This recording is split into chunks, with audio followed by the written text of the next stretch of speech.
किसी महापुरुष ने कहा है, कामयाब होने के लिए नहीं, काबिल होने के लिए पढ़ो। सफलता के पीछे मत भागो, टैलेंट का पीछा करो। सफलता खुद ब खुद तुम्हारे पीछे आएगी। अगर आप एक स्कूल या कॉलेज के छात्र हैं और मैं आपसे पूछूं कि आप अपने भविष्य में कौन सा करियर चुनेंगे, तो मैं दावे के साथ कह सकता हूं कि 90% लोग कहेंगे इंजीनियर, डॉक्टर, MBA या कोई सरकारी नौकरी। यही 4 प्रोफेशंस हैं जहां 90% लोगों के करियर की चाहतें छुपी हैं। दूसरा, मैं ये दावे के साथ कह सकता हूं कि आप में से कोई भी dancer, art therapist, audio engineer, ethical hacker या एनिमेटर नहीं बनना चाहता। 3 इडियट्स हमारे देश की ऑल टाइम ब्लॉकबस्टर फिल्मों में से एक है जो लोगों को बेहद पसंद आई थी। इस फिल्म में बार बार एक ही संदेश दिया जाता है, अपने पैशन के पीछे भागो। लेकिन इस फिल्म के रिलीज होने के 12 साल बाद भी अगर हम जमीनी हकीकत देखें तो लोग वही गिने चुने 4-5 करियर के ऑप्शंस के पीछे भाग रहे हैं। आखिर इसे लागू करने में समस्या क्या है? क्या दोष हमारे इंडियन एजुकेशन सिस्टम का है, या फिर पेरेंट्स और टीचर्स का है, या खुद स्टूडेंट्स का? और क्यों आजकल छोटे छोटे बच्चों के चेहरे पर हंसी कम और चिंता की लकीरें अधिक दिखती हैं? इस so called exam focus education system का छात्रों की मेंटल हेल्थ पर बहुत बुरा असर पड़ता है। ज्यादा प्रेशर और कंपटीशन के कारण एंजाइटी और डिप्रेशन के मामले बढ़ रहे हैं। एक रिपोर्ट के अनुसार 96.5% रूरल बच्चे स्कूल में इनरोल्ड होते हैं, लेकिन सेकेंडरी एजुकेशन तक सिर्फ 40% ही पहुंच पाते हैं। 2017 से 18 में लिटरेसी रेट 57.7% था, लेकिन शिक्षा की क्वालिटी में कमी के कारण एम्प्लॉयबिलिटी स्किल्स में कमी देखी जा रही है।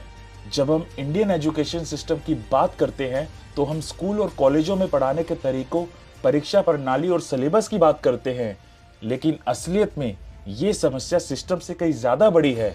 ये समस्या पूरे इकोसिस्टम और एनवायरनमेंट की है। इसे एक उदाहरण से समझते हैं। साल 2021 में भारतीयों ने औसतन 5 घंटे प्रतिदिन मोबाइल फोन की स्क्रीन पर बिताए। जब लोग इतने समय फोन देख रहे हैं तो जाहिर है वे उससे इन्फ्लुएंस्ड होते हैं। 5 घंटे दिन के फोन पर बिताने से मास मीडिया का एक बहुत बड़ा इम्पैक्ट पड़ता है।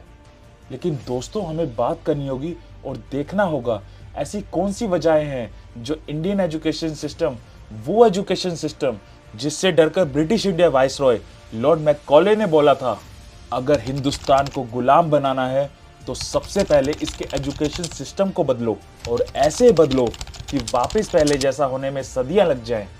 अब देखते हैं कौन है इस टॉक्सिक एजुकेशन सिस्टम के असली मुजरिम। सोसाइटी, पेरेंट्स, स्टूडेंट्स या खुद टीचर्स? स्कूल और कॉलेज में सिर्फ अच्छे मार्क्स पाने की होड़ लगी रहती है। बच्चों को रट्टा मारने की आदत पड़ जाती है और उनकी कंसेप्चुअल अंडरस्टैंडिंग कमजोर हो जाती है। इससे लॉन्ग टर्म नॉलेज नहीं बनती। एक रियल लाइफ का एग्जाम्पल देखते हैं। हर साल बोर्ड एग्जाम का प्रेशर बढ़ता जा रहा है। 2020 में CBSE 12वीं के एग्जाम में 88.78% स्टूडेंट पास हुए, लेकिन कई स्टूडेंट्स इस प्रेशर के कारण मेंटल हेल्थ इश्यूज का सामना करते हैं। एंजाइटी और डिप्रेशन के केसेस में बढ़त हो रही है। नेशनल क्राइम रिकॉर्ड ब्यूरो के डाटा के अनुसार 2019 में लगभग 10,335 स्टूडेंट्स ने एग्जाम रिलेटेड स्ट्रेस के कारण आत्महत्या की। ये संख्या बहुत अलार्मिंग है और हमें सोचने पर मजबूर करती है कि हमारा एजुकेशन सिस्टम किस दिशा में जा रहा है। स्टूडेंट्स को कंसेप्चुअल क्लैरिटी पर फोकस करना चाहिए। फिनलैंड जैसे देशों में एजुकेशन सिस्टम प्रैक्टिकल नॉलेज और स्किल्स पर जोर देता है। वहाँ के स्टूडेंट्स ग्लोबल एजुकेशन रैंकिंग में हमेशा टॉप पर रहते हैं। हमें भी ऐसा ही एनवायरनमेंट बनाना चाहिए जहाँ लर्निंग फन हो, ना कि सिर्फ मार्क्स की रेस। आजकल आपने ये बात महसूस करी होगी कि आज के दौर में टीचिंग और एजुकेशन एक स्किल से ज्यादा एक कारोबार बन चुका है। किसी भी बड़े एग्जाम की कोचिंग का एग्जाम्पल ले लीजिए, चाहे वो IIT में एडमिशन लेने के लिए जी हो या फिर सिविल सर्वेंट बनने के लिए UPSC का एग्जाम। सबकी फीस 2 से 3 लाख से कम नहीं है। और यही नहीं, हर कोचिंग का अपना एक पैकेज है, प्रीमियम, गोल्डन, सिल्वर। ये कोचिंग से ज्यादा किसी सुनार की दुकान ज्यादा लगती है। चलिए गवर्नमेंट इंस्टीट्यूशन को छोड़ते हैं और बात करते हैं हमारे देश के कुछ प्राइवेट इंस्टीट्यूशन की। दोस्तों, एक लोअर मिडिल क्लास फैमिली की बेसिक मंथली इनकम इंडिया में 20,000 से 30,000 के बीच होती है। और अब जरा हमारे प्राइवेट इंस्टीट्यूशन की फीस पर नजर डालिए। शुरुआत ही 4 लाख से होती है। तो अब मेरा सवाल ये है कि कि उन इंस्टीट्यूशन में कैसे पढ़ेगा इंडिया और कैसे बढ़ेगा इंडिया। खुदकुशी एक ऐसा रास्ता है जो हर कठिन से कठिन समस्या से अंतिम निजात दिलाने का पक्का समाधान है। कुछ साल पहले यूपी के कानपुर देहात की 19 साल की एक युवती ने घरेलू उलझनों और पसंद के युवक से शादी नहीं होने के तनाव में गंगा नदी में कूदकर जान दे दी थी। खुद को खत्म करने से पहले उसने घर में एक पत्र छोड़ दिया था। उसमें ये लाइनें लिखी थी, आज के एजुकेशन सिस्टम में एक्सेसिव प्रेशर और कंपटीशन के कारण स्टूडेंट्स की मेंटल हेल्थ बुरी तरह प्रभावित हो रही है। एंजाइटी, डिप्रेशन और सुसाइडल टेंडेंसीज के मामलों में तेजी से बढ़ोतरी हो रही है। कोटा का एग्जाम्पल ले, जहाँ हजारों स्टूडेंट्स कोचिंग क्लासेस के लिए आते हैं। यहाँ का प्रेशर इतना ज्यादा है कि स्टूडेंट्स इसे सहन ही नहीं कर पाते। 2020 में कोटा में 20 स्टूडेंट्स ने आत्महत्या की। ये दिखाता है कि एग्जाम ओरिएंटेड सिस्टम कितना स्ट्रेसफुल हो सकता है। हमारे करंट एग्जामिनेशन सिस्टम की सबसे बड़ी खामी ये है कि ये मेमोरी बेस्ड एग्जाम और रोट लर्निंग को बढ़ावा देते हैं। बच्चे कॉन्सेप्ट को समझने के बजाय उन्हें रटने में अधिक समय बिताते हैं। इस सिस्टम में प्रैक्टिकल नॉलेज और एप्लीकेशन बेस्ड असेसमेंट की कमी है। बच्चे थ्योरीज को रटने में लगे रहते हैं, जिससे उनकी समझ गहरी नहीं हो पाती। उदाहरण के लिए इमेजिन करें कि एक बच्चा बायोलॉजी एग्जाम की तैयारी कर रहा है। वे केवल टेक्स्ट बुक में दिए गए डेफिनेशंस और डायग्राम को याद कर रहा है, लेकिन अगर उससे प्रैक्टिकल एक्सपेरिमेंट को करने को कहा जाए तो वे असमंजस में पड़ जाएगा।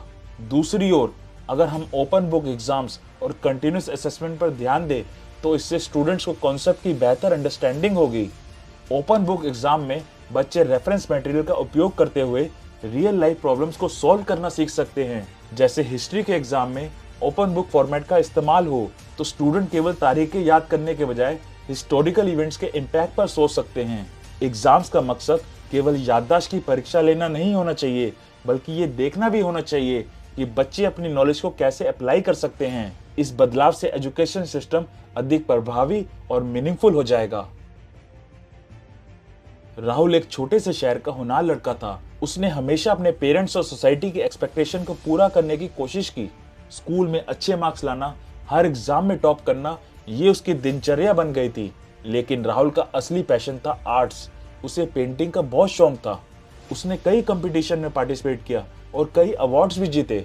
फिर भी उसके पेरेंट्स चाहते थे कि वे इंजीनियर बने, क्योंकि सोसाइटी में यही सबसे रेस्पेक्टेड प्रोफेशन माना जाता था। राहुल के घर में रोज एक ही डिस्कशन होता था, तुम्हें इंजीनियर ही बनना है, आर्ट्स में कोई फ्यूचर नहीं है। उसके दोस्तों और रिश्तेदारों तक ने ये बात कही, इंजीनियर बनोगे तो जिंदगी सेट है। एक दिन राहुल के स्कूल में एक पेंटिंग कंपटीशन हुआ। उसने अपनी सबसे बेहतरीन पेंटिंग बनाई और पूरे शहर में पहला स्थान प्राप्त किया। लेकिन घर पहुंचते ही उसके पेरेंट्स ने कहा, ये सब छोड़ो, अब बोर्ड्स की तैयारी करो। राहुल की आंखों में आंसू आ गए थे। वे समझ गया था कि उसकी खुशी और सपनों का कोई मोल नहीं है। उसने इंजीनियरिंग एंट्रेंस एग्जाम की तैयारी शुरू कर दी, लेकिन उसका दिल आर्ट्स में ही था। अगर आपने अपने पेरेंट्स से सवाल किया या किसी बात पर डिसएग्री किया तो तुरंत लेबल लग जाता है, बदतमीज हो, संस्कार नहीं है क्या। सोचो, अगर हर बच्चे के पेरेंट्स समझदार होते तो पूरी दुनिया समझदार लोगों से भरी होती। कई पेरेंट्स खुद को एब्सोल्यूट अथॉरिटी समझते हैं, जो मैं कह रहा हूं उसे सुनना ही पड़ेगा।